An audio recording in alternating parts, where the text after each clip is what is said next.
അസ്സലാമു അലൈക്കും വറഹ്മത്തുള്ളാ. പ്രിയമുള്ളവരെ, കഴിഞ്ഞ ദിവസം സോഷ്യൽ മീഡിയയിലൂടെ നമ്മളെല്ലാവരും ഒരു വീഡിയോ കണ്ടവരാണ്.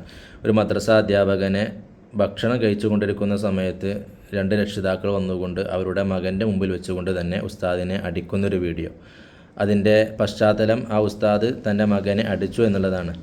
നമ്മൾ ഓരോരുത്തരും അധ്യാപകന്മാരായ ഓരോരുത്തരും മനസ്സിലാക്കേണ്ടത്, നമ്മുടെ മുമ്പിലിരിക്കുന്ന നമ്മുടെ വിദ്യാർത്ഥികളെ അവരെ അച്ചടക്ക ലംഘനത്തിൻ്റെ പേരിൽ അതല്ലെങ്കിൽ അവർ നമ്മുടെ നിസ്സാരവൽക്കരിക്കുന്നതിൻ്റെ പേരിലൊക്കെ നമ്മൾ അടിക്കുന്നത് അവർ നല്ല നിലയിൽ എത്തണം എന്നുള്ളത് കൊണ്ടാണ്, അവർക്കൊരു അച്ചടക്ക ബോധം ഉണ്ടാകണം എന്നുള്ളത് കൊണ്ടാണ്. പക്ഷേ അത് രക്ഷിതാക്കൾക്ക് അതിനോട് താല്പര്യമില്ല എന്നുണ്ടെങ്കിൽ, കാരണം ആ വിദ്യാർത്ഥി നല്ല രീതിയിൽ എത്തിയത് കൊണ്ട് ആ അധ്യാപകർക്ക് എന്തെങ്കിലും നേട്ടമോ അതല്ലെങ്കിൽ ആ കുട്ടി വഴിപിഴച്ച രീതിയിലൂടെയാണ് സഞ്ചരിക്കുന്നത് എന്നുണ്ടെങ്കിൽ അതുകൊണ്ട് അധ്യാപകന്മാർക്ക് എന്തെങ്കിലും കോട്ടമോ സംഭവിക്കാൻ പോകുന്നില്ല.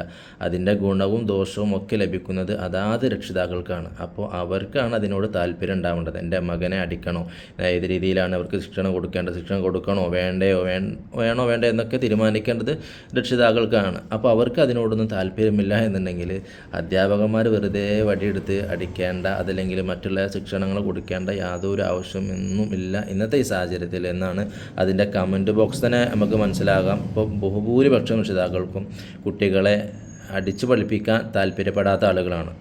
അപ്പോൾ അധ്യാപകന്മാരായ നമ്മൾ മനസ്സിലാക്കേണ്ടത്, അടിക്കേണ്ട കാലം അതിക്രമിച്ചിട്ടുണ്ട്. ഇനി വരുന്നവരെ നമ്മൾ ഉത്തരവാദിത്വം പഠിപ്പിക്കുക എന്നുള്ളതാണ്. ആ പഠിപ്പിക്കുക എന്നുള്ളത് നമ്മൾ നിറവേറ്റുക. അവരെ പഠിച്ചു വരുന്നുണ്ടോ അതല്ലെങ്കിൽ മറ്റുള്ള ഏതെങ്കിലും രീതിയിലാണോ പോകുന്നത് എന്നൊന്നും നമ്മൾ നോക്കേണ്ട ആവശ്യമില്ല. നമ്മൾ അതിൻ്റെ പേരിൽ അവർക്ക് ശിക്ഷാ നടപടികൾ സ്വീകരിക്കേണ്ട ആവശ്യം ഇന്നത്തെ സാഹചര്യത്തിലില്ല എന്നുള്ളതാണ്. അങ്ങനെ നമ്മൾ ചെയ്തു കഴിഞ്ഞാൽ അവന് നല്ല രീതിയിൽ എത്തണം, അല്ലെങ്കിൽ അവർക്ക് എന്തെങ്കിലും ഒരു അച്ചടക്കം പഠിയണം എന്നുള്ള ഒരു സതുദ്ദേശമാണെങ്കിൽ പോലും നമുക്കിതുപോലെ ദുരനുഭവങ്ങൾ നമ്മുടെ ജീവിതത്തിൽ നേരിടേണ്ടി വരും എന്നാണ് നമുക്ക് മനസ്സിലാകുന്നത്. ഞാനടക്കമുള്ള ആളുകൾ ശ്രദ്ധിക്കേണ്ട ഒരു വിഷയമായതുകൊണ്ടാണ് ഇങ്ങനെ ഇതിൽ സംസാരിക്കുന്നത്.